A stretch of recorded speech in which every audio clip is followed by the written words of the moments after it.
Hi, I'm Gabi, welcome to my channel. Thank you for choosing to spend some time with me today. Remember that I'm a person with a personality disorder on the internet with thoughts and opinions, and those are my credentials for making these videos.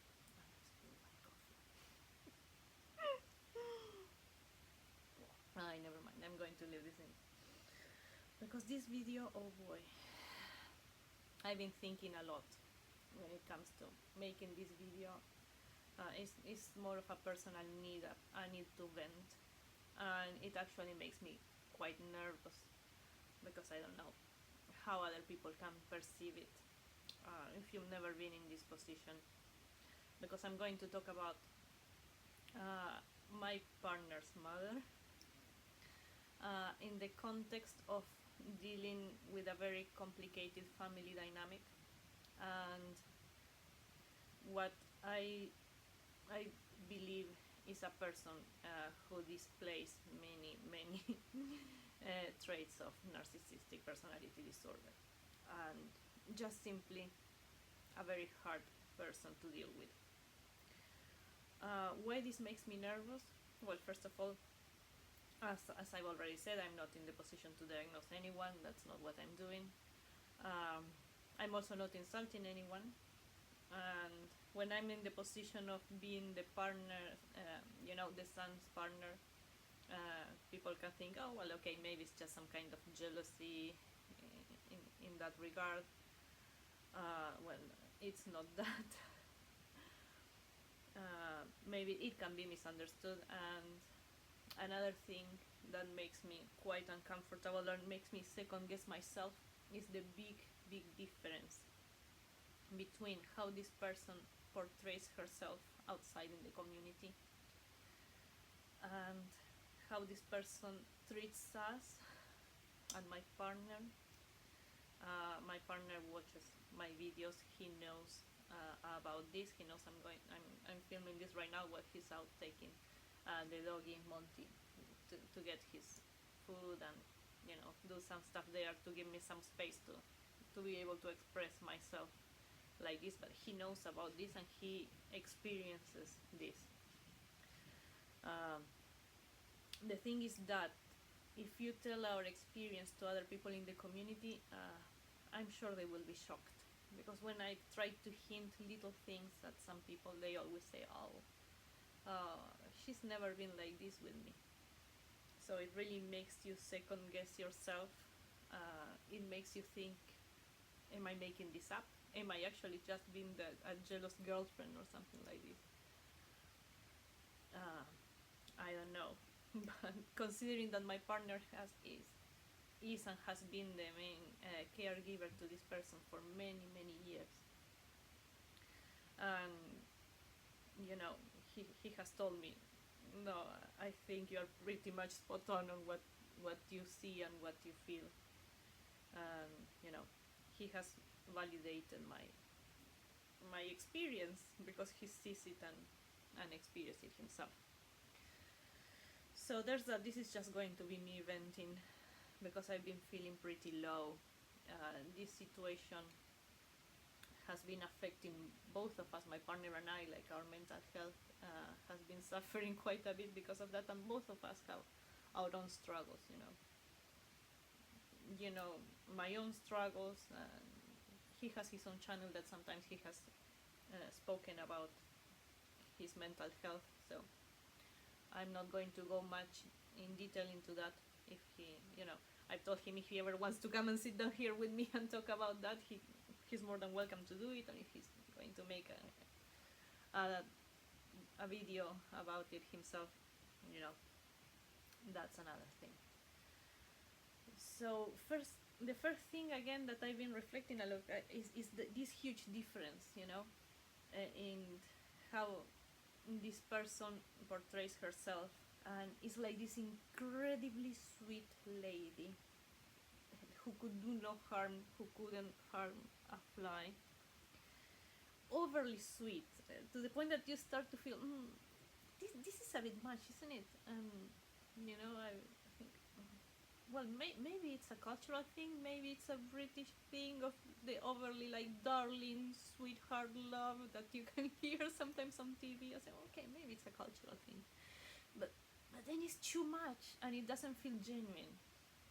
And that's the thing, when you spend long enough with this person, you understand that sadly it's not genuine.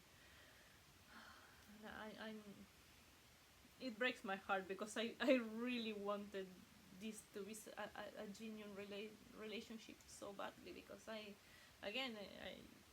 talked about this before, that I don't have my parents with me. They passed away when I was really young, when I was a teenager, Like before reaching adulthood, I lost my parents. I thought, okay, maybe this could be a nice opportunity for everyone, to be a nice, happy, big family.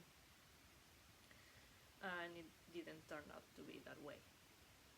So first of all, that sweetness that everyone, sees her as such a sweet, loving, caring lady, going above and beyond for everyone, especially for her son.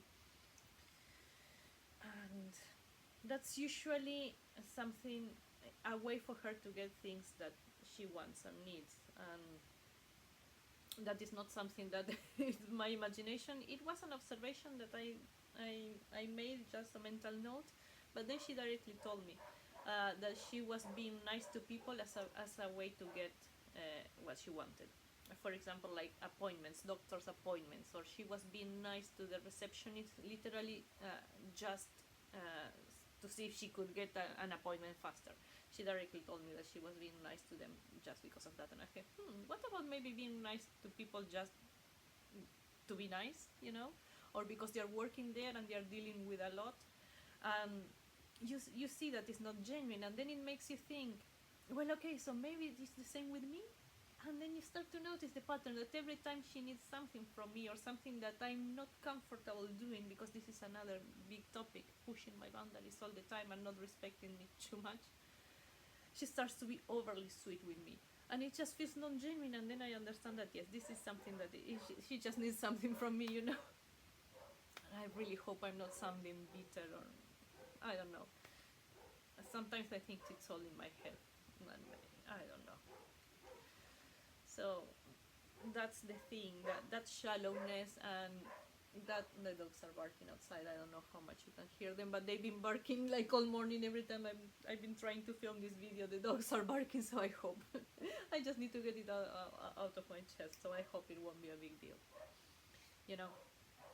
So that sweetness, that kindness, in a sense, that generosity, that's another thing, like how generous she is to everyone, how generous she is to me, and telling everyone how she's given me masses of clothes, which is a very funny thing, because when I had to leave the place where I was living before, it was like because of a domestic violence situation that I had been suffering for very, very long, different kinds of abuse, and she knows that. She knows that I had to run away with a backpack and a small suitcase, and whatever fit there, it was whatever I could carry with me. Up to a new country, I came here pretty much with nothing. So, of course, when she offered me some clothes, mind you, we're talking about an older lady, like in her 70s, but with a nice sense of fashion. So I say, oh, well, okay, yes, that's so kind of her, it would help, to tide me over until I can get myself back on my feet, Then it quickly started into it turned into a very weird dynamic. First of all, because of that generosity that she keeps on boasting around and to everyone, anyone who would listen, and I'm not sure I'm so comfortable about people knowing all, some parts of my story, and why my partner's mom had to give me clothes, and because I had nothing, and how incredibly generous she is, because this dress they gave you was incredibly expensive, extremely expensive. And first of all, like the emphasis like all the language, all the adjectives and adverbs that she keeps on emphasizing everything, because nothing is just beautiful or just expensive. It's extremely beautiful, incredibly expensive, or she feels terribly bad. It's that level of everything has to be grand with her, for better or for worse. And that, of course, I started to feel really uncomfortable, and I started to feel, wow, maybe I'm being ungrateful because this lady is helping me. She has been helping me. But she was kind of using it as a bragging point, or when people would compliment me, oh, Gabby, you look so beautiful, you are so beautiful, and she was always, oh, it's because of the dress I gave her. Oh, it's like, because I'm dressing Gabby just as I'm dressing myself. And it started to feel a bit awkward for me, because in a sense I started to turn kind of into a mini version of her. She was molding me into a mini version of her, and she started to say things like, oh, people will think like we're twins. Mind you, again, like, we have a visible age difference, you know or people will think that you're my daughter because you look so much like me. And yes, granted, sometimes people think that I'm the daughter, but I think because, like, it's what people expect socially, like I'm the one who helps her around and goes shopping with her very often and stuff, and carrying her bags, and sometimes wearing pretty much the same kind of clothes. Not right now. This is one of the little things that I could bring with me, but yeah, it's normal that people would think that I'm the daughter, but like that we are twins, like that we look so similar, that we are the same, because she looks so youthful. And that was just weird. And this is one of the things that I believe that my partner hasn't experienced, just because my partner is male, and I'm happening to be like that daughter that she never had. And she just told me that directly, that I'm feeling in that spot of that daughter that she could never dress however she wanted. And so literally, I don't know how else to explain it, because I've never been in this position before. It's literally just me being a mini version of herself is the only way I can put it. So that generosity, yes, of course, it's generous. Yes, of course, I appreciate that she gave me clothes. Yes, of course, but she at the same time tries to diminish my own self, or my own features or beauty, so to speak. I find it hard to say that I have any kind of beauty, but whatever people beautiful things that people see in me and point out, she immediately tries to diminish it and to erase it as well. So I say, okay, you know what? I have my own body image issues, so maybe she's right. Maybe I'm not really beautiful, and maybe it's just the dress that she gave me, that people perceive me as beautiful because of the dress that she gave me, or the things that she, that's a bit messed up, but it is how I feel. And the dogs are barking again. So, again, why I hesitate to say some of the things that I say, because if the dogs distract me. Because if you're talking about a lady that is perceived as very sweet and very generous, and there are things to back it up. Yes, of course, she gave me many of the dresses and stuff. Isn't it mean? Won't people think that I'm just mean and jealous? I don't know. Like, the difference is so big that I just cannot even put it into words. How she treats us sometimes behind doors and outside. So that's one thing. The contest. Then there is the constant comparison that makes me feel incredibly uncomfortable. It's like a competition. Like, who is the most beautiful, or who looks the youngest. And again, I'm sorry to point this out again, like, she's in her 70s, and it doesn't mean that you cannot be beautiful at 70. Of course you can, and that is something that I want to be very clear about. I want to make that point. You can be beautiful, you can be vibrant, you can be full of life at 70. The thing that I don't think you should be doing is constantly putting other people down in order to feel beautiful. She simply cannot accept when other people give me compliments, and she has to put herself in the middle of the conversation. Like the other day, we went for coffee, and the one and only shop, coffee shop slash like little grocery shop that is in the village. And this is another point that I will come back into the size of the village where we are.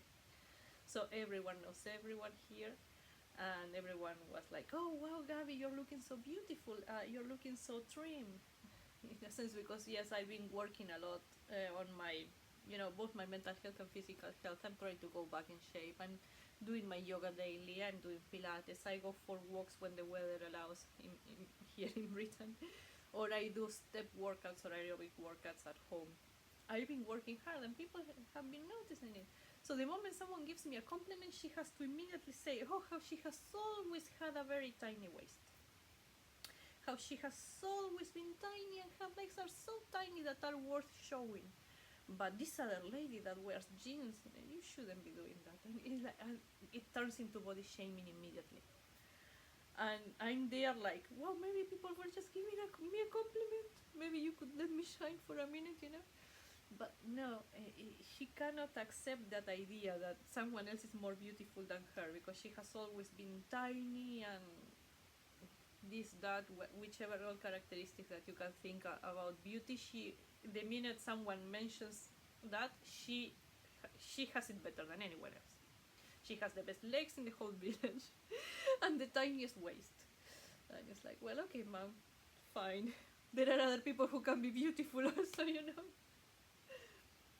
We don't need to be competing. We cannot. We have all our own beauty, Coming back to the size of the village. And this is another thing that I find that it's a sensitive topic.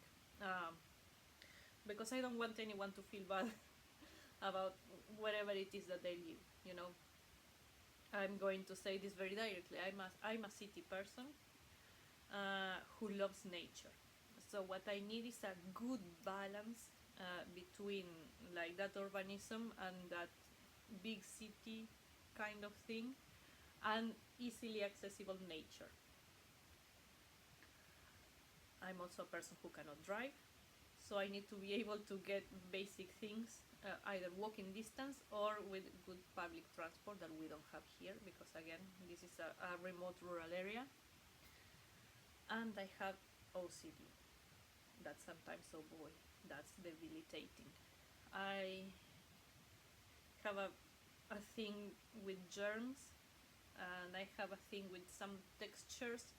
I cannot stand mud, for example. When you walk on a field on mud, it's not just the dirt that I cannot stand. It's the feeling when you step on it, and it's like sensory overload. I cannot stand it. One of the first times that we went for a walk here with my partner, I had such a mental breakdown. I started crying, and we had to turn back. And he was just holding me and kissing me and reassuring me.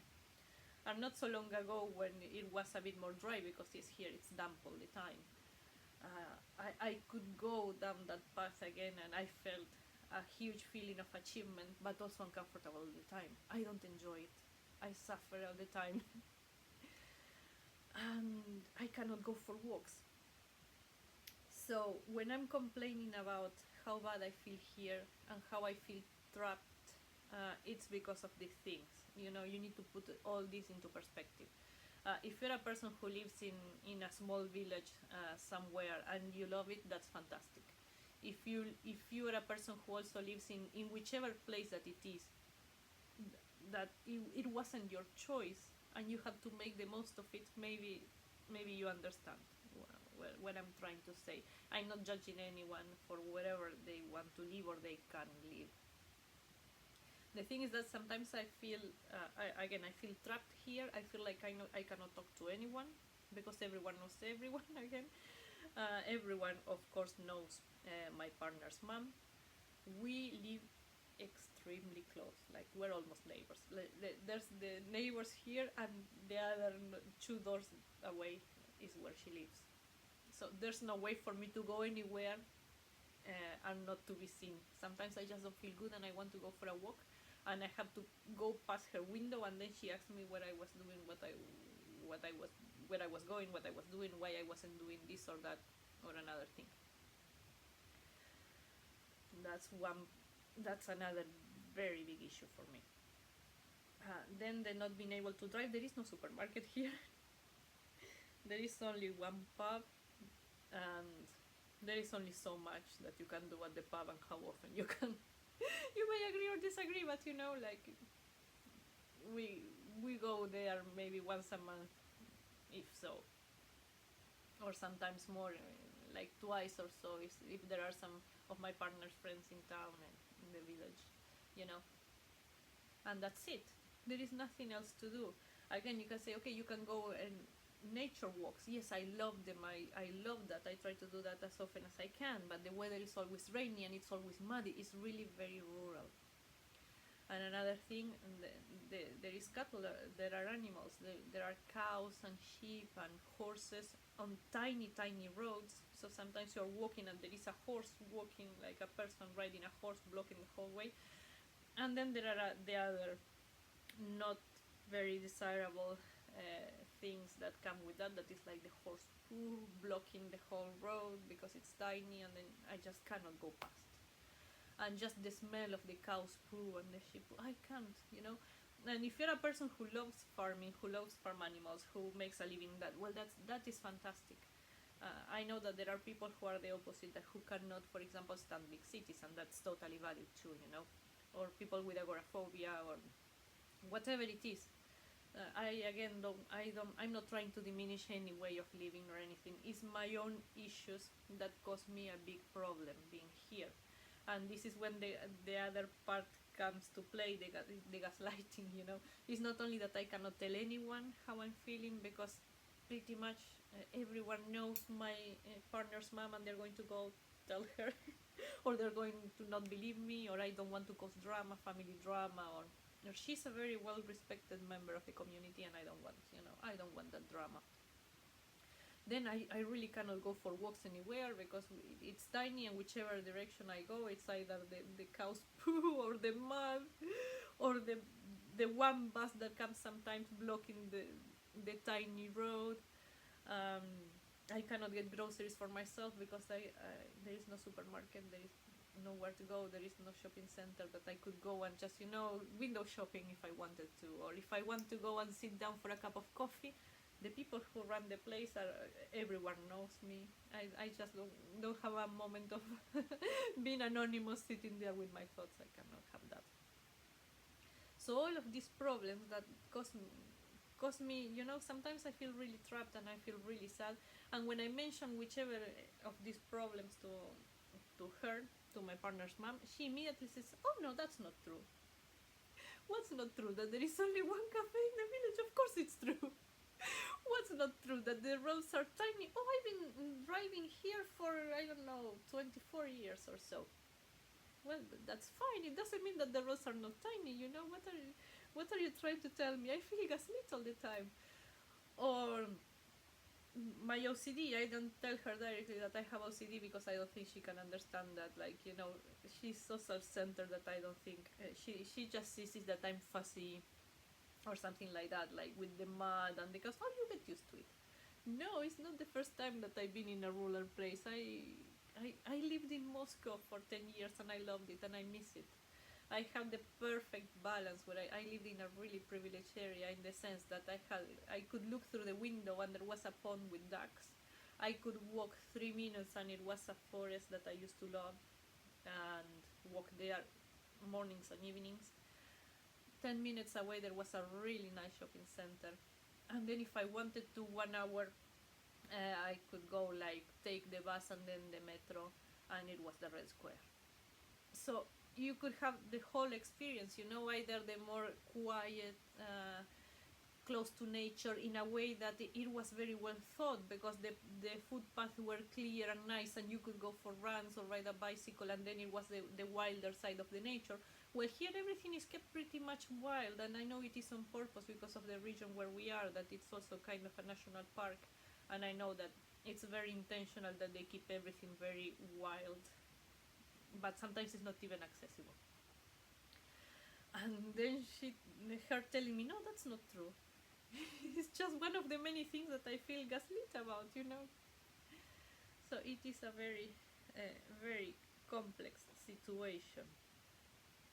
Uh, Another of the things that is very hard to, again, with that previous topic of the generosity, is how whichever thing she gives us, and that also comes to my partner, you know, um, she holds it over your head as much as she can. For example, she was always telling me whenever my partner doesn't want to do something because he's not feeling well or whatever, he never does anything. And I've spent so much money on him. I spent hundreds and thousands of pounds on Christmas presents that my partner never, you know, really asked for thousands of pounds being spent on him on presents. And I spent so much on you too. You wouldn't be able to eat if it wasn't for me. It's like, oh my god, that's so mean. That makes me want to cry because she knows all the things I've been through, and you know, it's not a kind thing to say. The same to my partner. Then it's also not true, you know. Like she says the same thing about my partner. Oh, he won't be able to eat if it's not for because of me, and that's simply not true. So this dehumanizing in a sense, and I know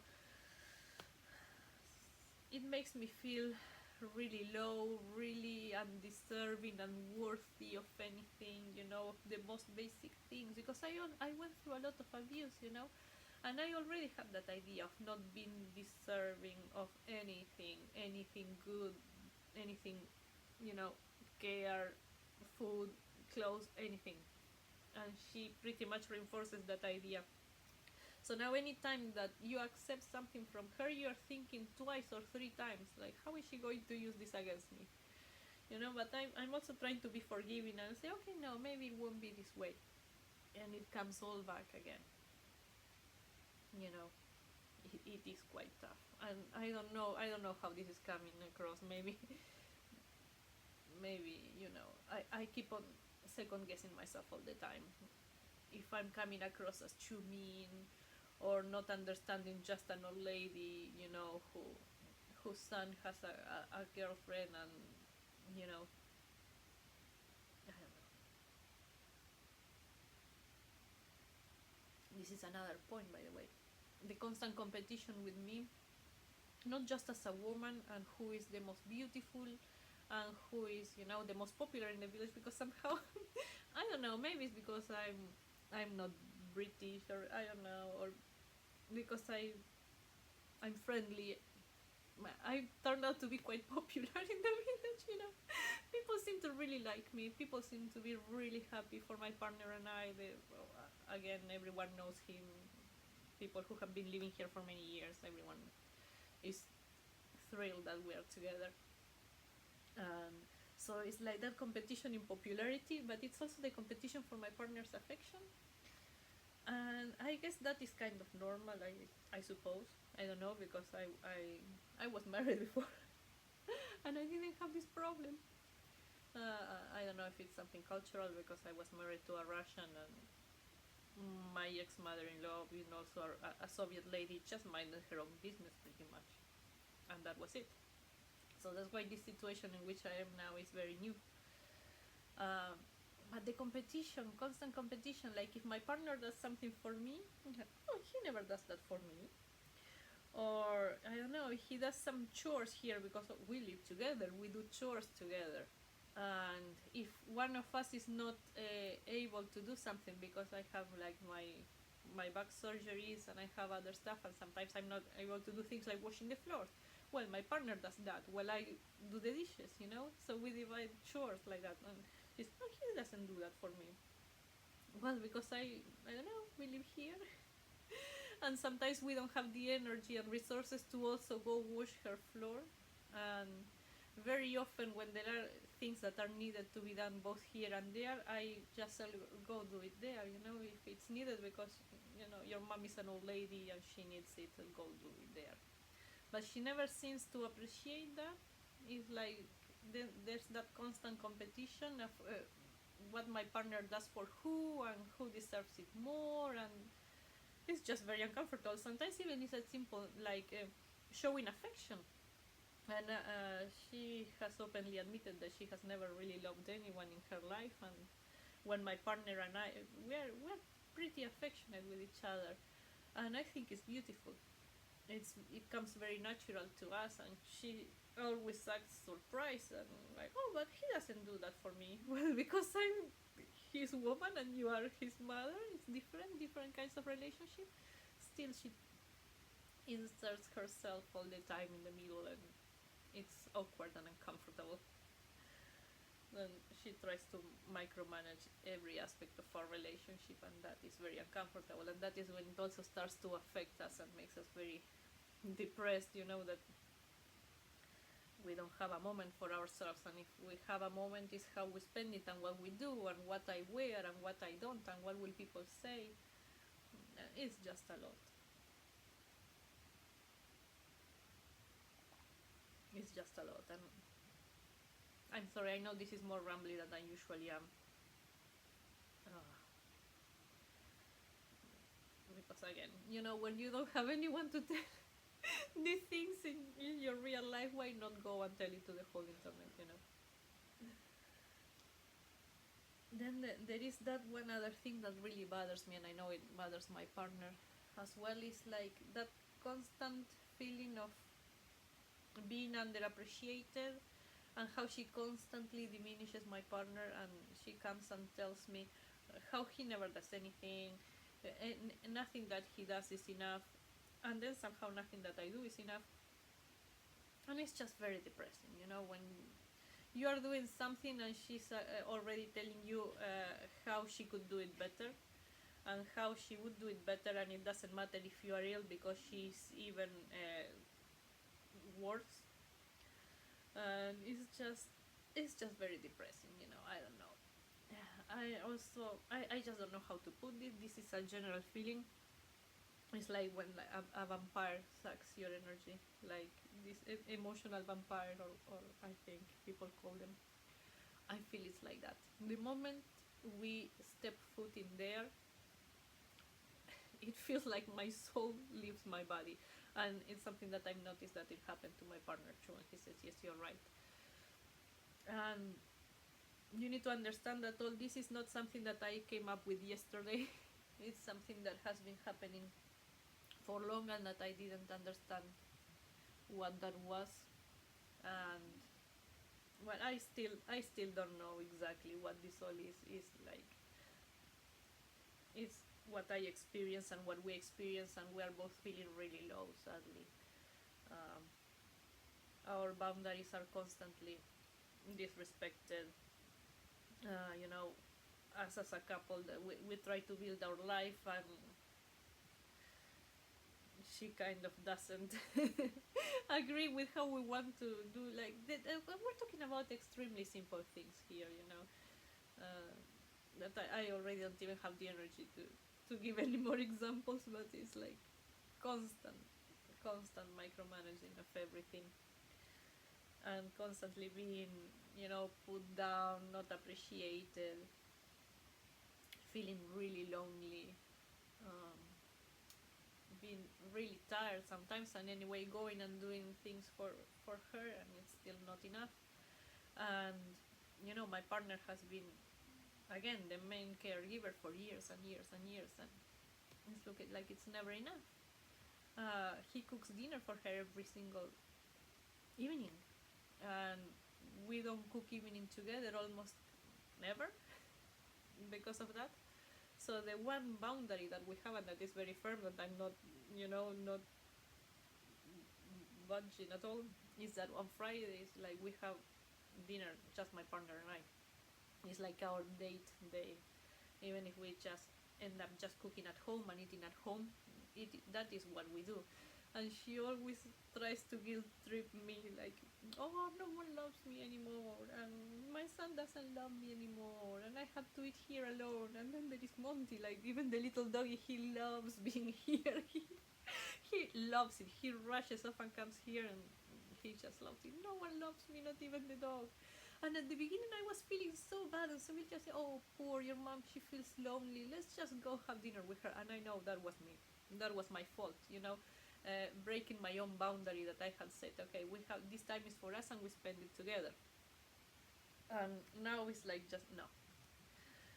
And one more thing that I remember about like the meals and the meal time is her constant making comments about what I eat and how much I eat and how often.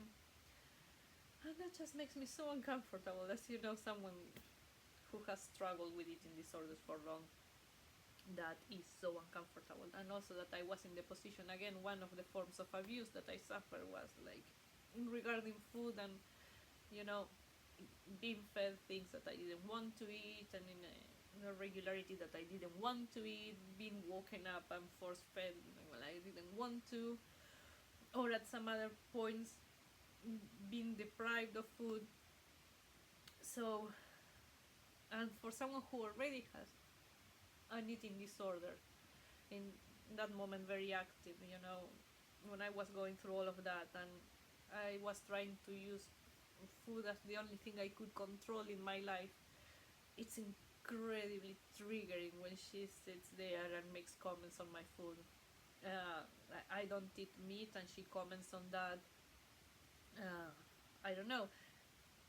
I think it's also it's that need to micromanage everything, and then the comments about my weight, or if I eat a piece of cake and she says, oh, I won't eat it because I want my waist to stay tiny, and it's like, come on, was that really necessary? So I started to keep that boundary, not only my partner and I having our meals together on a Friday, but I'm trying to have my dinners just on my own. I felt extremely mean for that, because I felt like, well, she was lonely, she needed, and I wanted to keep the peace also, with my partner. I don't want to become, an obstacle in the relationship or anything.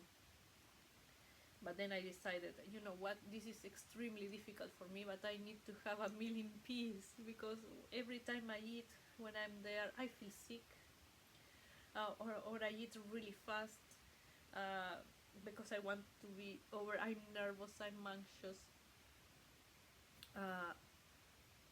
It's triggering because I always think that I should be eating less and less, or I should be eating this or that, and you know what, this is not being good for my mental health. The same that I'm trying to put some more healthy distance in the amount of like events we go together to, because it's again the constant comparison. I'm sick and tired of it. The constant, having to watch how I dress. She really doesn't like when I look prettier than her, or she really doesn't like when people pay me any sort of attention, or people allude to my beauty, or what she calls my sex appeal. And I have to watch what I say, because she says that I'm kind of a reflection of her. So, if I say something wrong, people will associate it with her. And in a sense, it's true, because this is a very small village.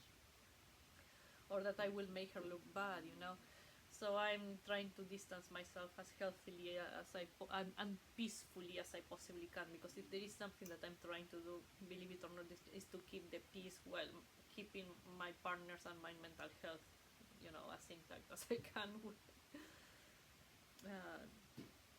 So we will see. That is the only point of this video. Of course, I don't want any hate comments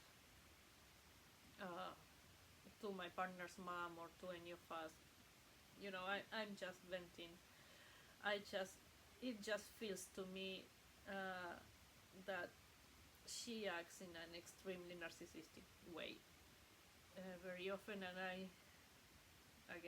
I'm not diagnosing, it's just what I feel. It is how it feels to me, and maybe I'm way off, and if you think so, just be kind in the comments.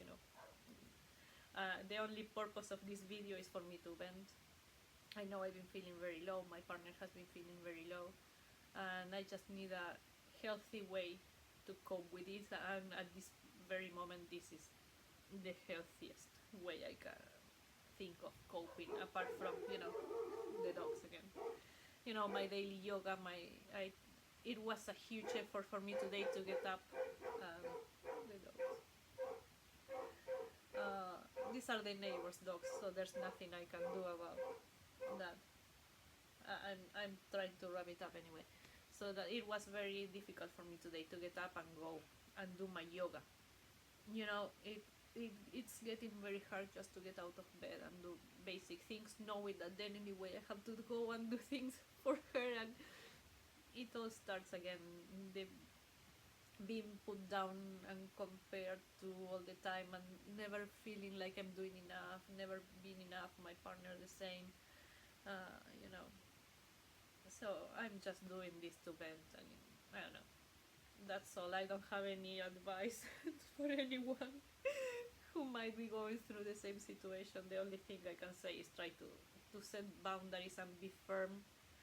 And I'm trying to give this advice to myself and to my partner, you know, as much as we can, to put healthy distance and healthy boundaries, and try to stick with it, and just try to have time for ourselves.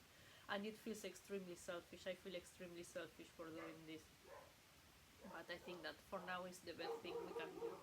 As we really cannot put physical distance much at all, at least some sort of, you know, time for ourselves. If you reach this far, this is a really long video, and I'm not going to edit anything. You know, I really don't want to to hear any of this back, because oh my lord, it's hard for me. So just thank you very much, and again I appreciate you. Please leave your comments, leave your thoughts, be respectful, and I will see you in another video with another topic. Hopefully that won't be so heavy in my soul. Well, hope you're well wherever you are. Bye.